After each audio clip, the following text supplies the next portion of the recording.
This principle that applies to the land applies to your spiritual life as well. You neglect it. You let weeds come up in your heart. You don't fertilize your heart with the word and water it with the word and take care of it like a precious garden. It'll be overrun.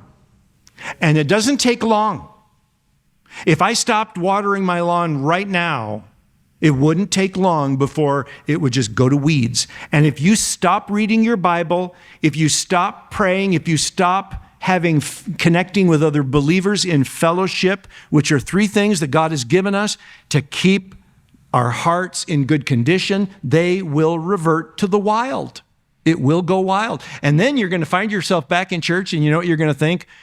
I don't think I belong here. You're going to feel totally out of place because your heart is just full of weeds. It's full of brush. And you know what? It's going to take some time for you to go through. And sometimes the Lord allows us that time just to get in there and start weeding.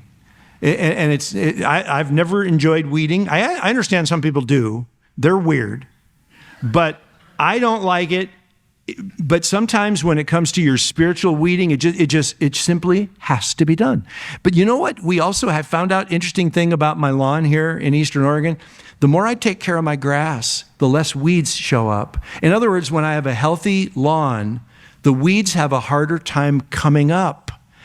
Isn't that interesting? The spiritual principle there is you stay in the Word, you stay in prayer, you stay in fellowship, and the difficulties and the challenges of the weeds in your life are going to have a harder time taking root because the good stuff is taking hold in your life as well.